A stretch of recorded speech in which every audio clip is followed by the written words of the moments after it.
ماں کی دعاؤں میں بہت اثر ہے۔ ماں اگر ناراض ہے تو دنیا کے کسی کونے پر چلے جائیں، کہیں بھی دعائیں مانگ لیں، تمہاری دعائیں قبول نہیں ہوں گی۔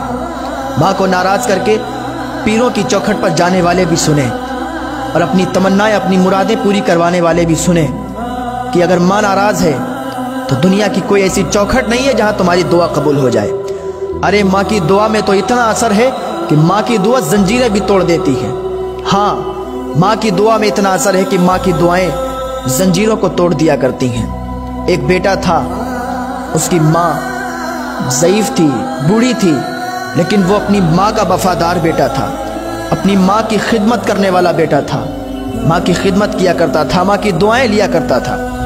ایک دن کچھ سپاہی اسے پکڑ کے لے گئے اور اس کو ہتکڑیاں ڈال دیں، زنجیریں ڈال دیں۔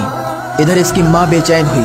جب رات کو بیٹا گھر پہ نہیں آیا تو اس کی ماں بے چین ہوئی کہ آخر میرا بیٹا کہاں چلا گیا، میرا بیٹا کہاں چلا گیا، کیا ہوا میرے بیٹے کو۔ اس کی ماں رونے لگی، اس کی ماں کی آنکھ میں آنسو آ گئے اور اس نے اللہ کی بارگاہ میں ہاتھ اٹھا دیے، اے میرے پروردگار، میرا بیٹا جہاں بھی ہو اسے سلامتی کے ساتھ میرے پاس واپس لوٹا دے۔ یا اللہ، میرے بیٹے کے سوا میرا کوئی نہیں ہے، یا اللہ میرے بیٹے کو مجھے واپس کر دے۔ جب اتنی دعا کی تو اس کے زنجیریں جو پڑی ہوئی تھی نا پیروں میں، ٹوٹ گئیں۔ اللہ اکبر، زنجیریں ٹوٹیں۔ سپاہیوں نے ایک راہب کو بلایا کہ اس کی زنجیریں کیوں ٹوٹ گئیں۔ راہب نے دیکھا اور اس سے کہا کیا تیری ماں زندہ ہے؟ اس نے کہا ہاں میری ماں زندہ ہے۔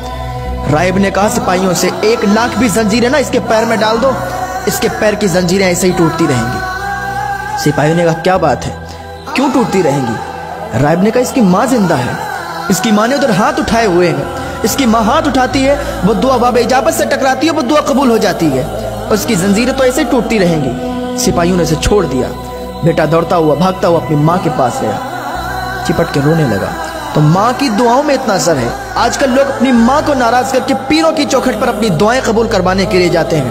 میں کہتا ہوں کبھی نہیں قبول ہوگی۔ اگر اپنے ماں اور باپ کو ناراض کر کے دوسروں کی چوکھٹ پر جا کے دعا قبول کروانا ہو تو کبھی نہیں قبول ہوگی۔ اللہ کے واسطے اپنے ماں باپ کو راضی کریں۔ اگر آپ کے ماں باپ راضی ہیں تو آپ کو کہیں جانے کی ضرورت نہیں ہے۔ درگاہوں پر جائیں، مزاروں پر جائیں، تب جب آپ کے ماں باپ بھی راضی ہوں تو آپ کی دعائیں جلدی قبول ہوں گی۔ اپنے ماں باپ کو راضی کر کے پھر کہیں بھی چلے جائیں، آپ کامیاب ہیں۔ اور اگر آپ کے ماں باپ ناراض ہیں تو پھر کہیں آپ کو کامیابی ملنے والی نہیں ہے۔ کامیابی تو آپ کے ماں باپ کے قدموں کے نیچے ہے۔ آپ کے ماں باپ ایک بار آپ کے لیے دعا کر دیں گے نا، آپ کی دعا ایسے ہی قبول ہو جائے گی۔ اللہ رب العزت کی بارگاہ میں دعا ہے، اللہ ہمیں اپنے ماں باپ سے سچا پیار کرنے کی توفیق عطا فرمائے، ان کی خدمت کرنے کی توفیق عطا فرمائے، اللہ ہمیں نیک عمل کرنے کی توفیق عطا فرمائے۔